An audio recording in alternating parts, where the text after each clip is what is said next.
Kapten Timnas Indonesia, Jay Izzes mengaku timnya harus segera bangkit usai kalah telak dari Jepang di ajang kualifikasi Piala Dunia 2026.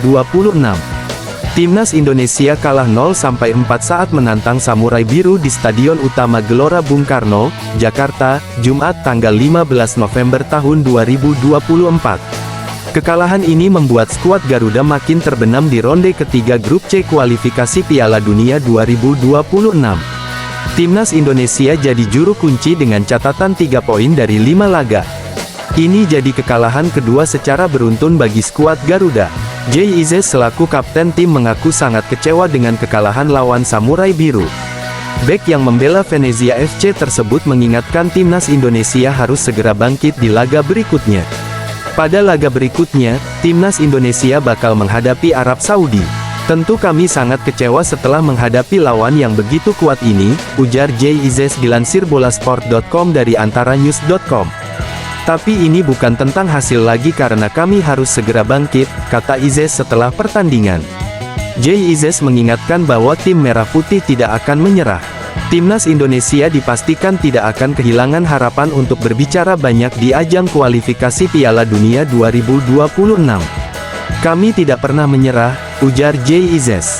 Kami tidak pernah kehilangan harapan, lanjut bek Venezia tersebut. Jay Izzes sempat menyinggung blunder timnya pada gol-gol yang bersarang di gawang Maarten Paes. Kesalahan terjadi saat Yakob Sayuri gagal mengantisipasi umpan terobosan Jepang pada gol kedua. Lalu kesalahan umpan Maarten Paes pada gol ketiga memperparah keadaan. Bek Venezia tersebut mengaku bahwa kesalahan tersebut adalah kesalahan satu tim. Dirinya bakal melakukan evaluasi menyeluruh. Kami melakukan kesalahan, saya juga melakukan kesalahan, ujar bek yang mengidolakan Virgil van Dijk tersebut. Kami kalah hari ini, kami harus merefleksikan apa yang harus diperbaiki. Masih ada pertandingan selanjutnya, lanjut Izzes. Jay Izzes juga mengapresiasi dukungan supporter yang memadati GBK. Dirinya ingin memberi hasil terbaik saat Timnas Indonesia menantang Arab Saudi. Kami mengapresiasi kehadiran supporter. Kami selalu mendapatkan rasa cinta dari mereka, ujar Izzes. Kami ingin memberikan hal yang sama sebagai timbal balik. Saya berharap bisa melakukan itu di pertandingan selanjutnya, kata bek yang mengidolakan Virgil van Dijk tersebut. Arab Saudi datang ke Jakarta dengan skuad yang pincang jelang lawan Timnas Indonesia di ajang kualifikasi Piala Dunia 2026 zona Asia. Skuad asuhan Hervé Renard tersebut baru saja menahan imbang Australia dengan skor 0-0. Tim berjuluk Elang Hijau dilaporkan sudah sampai di Jakarta. Kabar tersebut sudah dikonfirmasi oleh akun tim nasional Arab Saudi di Twitter pada Jumat tanggal 15 November tahun 2024 malam WIB. Meski begitu, skuad Arab Saudi datang dalam kondisi kurang ideal. Pasalnya, ada 2 nama pemain Elang Hijau yang absen saat jumpa Timnas Indonesia. Kabar tersebut dikonfirmasi dari YSS Kores. Keduanya mengalami cedera parah saat jeda internasional meski masuk dalam daftar panggilan. Nama pertama yang dimaksud adalah sang kapten tim, Salman Al-Faraj, sementara satu lagi adalah Muhannad Al-Sankiti. Salman Al-Faraj harus mengalami cedera ACL. Al-Faraj cedera dalam sesi latihan bersama Arab Saudi sebelum jumpa Australia.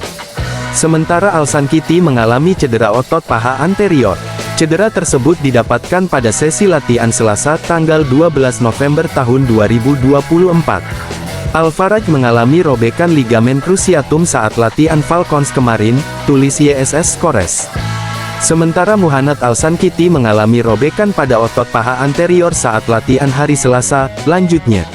Meski begitu, keduanya dikonfirmasi tetap dibawa ke Jakarta untuk jumpa Timnas Indonesia. Duo pemain Timnas Arab Saudi, Salman Al-Faraj dan Muhannad Al-Sankiti, memutuskan tetap melanjutkan perjalanan bersama delegasi Timnas yang akan bertolak ke Jakarta, besok, Jumat, tulis YSS Kores. Meski sedang dalam kondisi cedera, guna bertemu Timnas Indonesia, lanjutnya. Tentu, cedera kedua pemain jadi alarm bahaya bagi Elang Hijau. Pasalnya, Salman adalah kapten tim Saudi saat ini. Selain itu, pemain 35 tahun tersebut jadi andalan untuk memutus serangan lawan. Sementara Al-Sankiti merupakan sosok bek kanan andalan Arab Saudi. Tim Elang Hijau masih memiliki Saud Abdul Hamid yang bisa diturunkan di posisi tersebut. Pemain sayap Jepang Kaoru Mitoma memberikan tanggapannya soal bakal bermain di hadapan 70.000 supporter timnas Indonesia di Stadion Utama Gelora Bung Karno SUGBK Senayan, Jakarta. Laga tersebut bakal digelar pada Jumat tanggal 15 November tahun 2024 pukul 19 waktu Indonesia Barat. Tiket pertandingan itu sudah terjual habis. Kapasitas dari SUGBK sendiri ialah 78.000 orang. Akan tetapi, kemungkinan tiket yang dijual di bawah itu. Saat laga melawan Australia lalu di SUGBK, penonton yang hadir ialah 70.059 orang. Baca juga, respons keren Kaoru Mitoma soal lawan pemain naturalisasi timnas Indonesia, tak peduli soal kewarganegaraan tapi soroti satu hal ini, saya pikir suhu akan meningkat seiring dengan bertambahnya jumlah pendukung, kata Mitoma dilansir dari Sponichi. Dan saya pikir akan ada lebih banyak kesempatan untuk berkomunikasi, jadi ini pasti akan menjadi pertandingan yang sulit, ujarnya. Mitoma telah memiliki pengalaman bermain di hadapan supporter lawan yang memenuhi stadion. Itu terjadi saat Jepang bertandang ke markas Arab Saudi pada tanggal 10 Oktober tahun 2024, di mana 56.283 orang memenuhi Stadion King Abdullah Sports City. Laga itu dimenangkan Jepang dengan skor 2-0. Arab Saudi cukup tangguh, tetapi saya pikir pengalaman di sana akan berguna, kata pemain Brighton itu. Dalam peta persaingan grup C, Jepang merupakan tim unggulan. Tim besutan Hajime Moriyasu itu memimpin klasemen dengan 10 poin. Mitoma DKK belum kalah, mereka mengalahkan China 7-0, Bahrain 5-0, Arab Saudi 2-0, dan menahan Australia 1-1. Jepang juga saat ini adalah tim nomor 1 di Asia. Mereka berada di peringkat 15 dunia, sementara pesaingnya, Australia di ranking 24. Arab Saudi di posisi 59 dunia.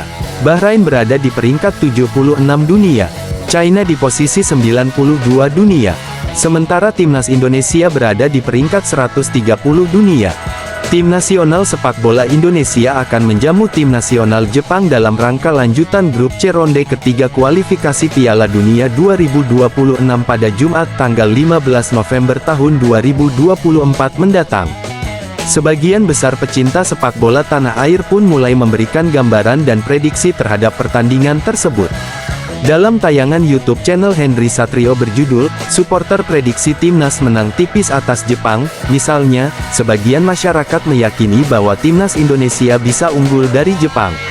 Pertandingannya seru, kemungkinan panas gitu soalnya lawan Jepang, skornya kemungkinan 3-1 unggul Indonesia, ucap salah satu warga dalam tayangan tersebut.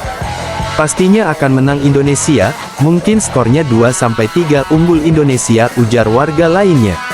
Berbeda dengan pendapat masyarakat, pengamat sepak bola Tommy Welly menilai tidak mudah bagi Indonesia untuk sekadar mengimbangi Jepang. Ia tak memungkiri bahwa Indonesia kini diisi oleh pemain-pemain yang bagus berkat naturalisasi. Namun, menurutnya, patut dilihat juga bahwa Jepang pun memiliki kualitas pemain kelas dunia dalam starting 11-nya. Lawan Jepang enggak mudah, untuk seri aja enggak mudah, apalagi untuk menang. Saya bicara dari sudut pandang teknis, kondisi Jepang sekarang dan kondisi Indonesia sekarang, kata Bung Towel, sapaan akrabnya. Ia pun berpendapat Shin Tae-yong harus membuktikan timnas Indonesia bisa memberikan hasil lebih baik dengan segudang pemain naturalisasi yang ada. Harapan saya adalah Shin Tae-yong membuktikan kualitas yang dia punya, kalau dia sudah dikasih materi sedemikian rupa, apa yang dia bisa racik dari materi itu. Apa yang dia bisa maksimalkan dari materi itu? Apakah hanya duduk di belakang parkir bis? Kalau itu apa bedanya dengan era-era sebelumnya, kata Bung Towel. Senada dengan Bung Towel, analis komunikasi politik Henry Satrio, Hensa, juga berpendapat bahwa tidak mudah timnas Indonesia menaklukkan Jepang nanti. Menurutnya, hasil imbang saja sudah bagus jika melihat kualitas pemain yang dimiliki antara Indonesia dan Jepang saat ini. Ini mohon maaf ya, kalau seri aja sudah bagus banget, kalah 1-0 aja juga bagus banget, kata Hensa dalam tayangan Instagram @lalumarasatria_wangsa. Namun, Hensa pun berharap Indonesia bisa menampilkan yang terbaik pada saat bertanding melawan Jepang nanti. Kalau menang nih, gempar sepak bola Asia bahkan dunia, Ini berarti perubahan yang dilakukan terbukti sukses, insya Allah lah menang, pungkasnya.